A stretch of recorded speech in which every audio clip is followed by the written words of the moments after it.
التحرش هي ظاهرة بنشوفها كل يوم، سواء تحرش لفظي أو تحرش على السوشيال ميديا أو تحرش جنسي، بس ما بنسمعش عنه كتير إلا في 3 مناسبات، هو عيد صغير وعيد كبير وشم نسيم.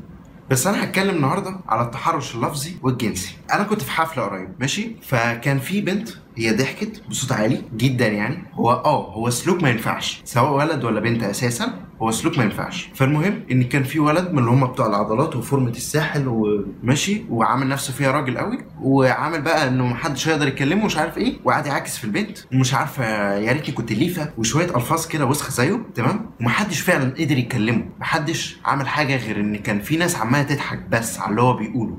ده ليه بقى؟ عشان احنا في مجتمع بيفكر غلط، ما بيفكرش بدماغه بس بيلتفت لكلام الناس، ما بيلتفتش لحساب ربنا. يقعد يقول لك الولد ما غلطش، البنت هي اللي غلطانه، البنت هي اللي لبست، البنت هي اللي قلعت، الولد ما بيغلطش، لا لا لا لا ما بيغلطش، البنت هي اللي حطت ميك اب، البنت هي اللي مش عارفه ايه، لا. والولد يا عيني ما قدرش يمسك نفسه، الولد مش معاه فلوس يتجوز يا عيني، وحالته الماديه ما قدرش يمسك نفسه.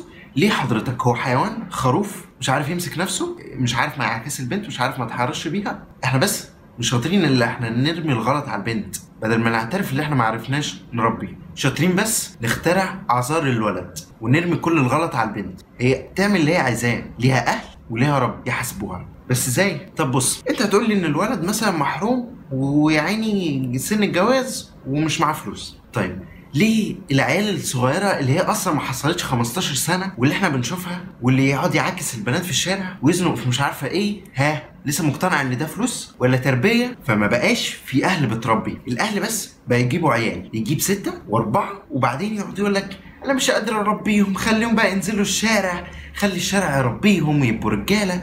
ازاي الشارع هيبقى يخليهم رجاله؟ انت المفروض تقول له الاول الصح والغلط. لو انت خليته كده هو هيطلع ولا اي حاجه، وهيطلع عيل فعلا هيبقى فاكر نفسه راجل على الفاضي.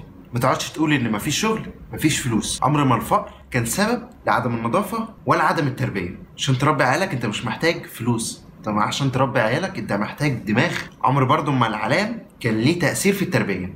ليه؟ افتكر اهلك زمان، جدك وجدتك اهلهم ما كانوش متعلمين. في فعلا ناس كتير مننا اهلهم ما كانتش متعلمه. ايه بقى؟ دول طلعوا قلات الادب، طلعوا بيعاكسوا الناس في الشارع، طلعوا بيقفشوا محدش هيقدر يكلمني، محدش هيقدر يجي جنبي. بص، لو الناس ما قدرتش تيجي جنبك فليك ربنا. فهنفضل لغايه امتى نضطر في كل مناسبه ننزل شرطه وننزل حملات عشان يحاربوا التحرش؟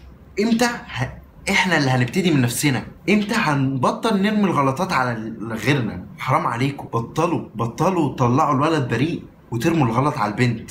احنا هنفضل كده طول ما في ناس بترمي كل حاجه على البنت، طول ما في ناس كل همها الفلوس وانها تجمع فلوس، وطول ما في ناس عماله تبلطج في الشارع ومحدش بيقدر يكلمها، وطول ما في ناس بتجري علشان قبل الحذف رجل يخون مراته مع الخادمه الاجنبيه. انا كده خلصت. ما تنساش في الاخر تعمل لايك للبيج بتاعتي توب انفينيتي 01، او تعمل سبسكرايب للشانل على اليوتيوب توب انفينيتي فانيست مومنتس، او تتابعني على الانستجرام محمد احمد 185. كان معاكم محمد من توب انفينيتي، سلام.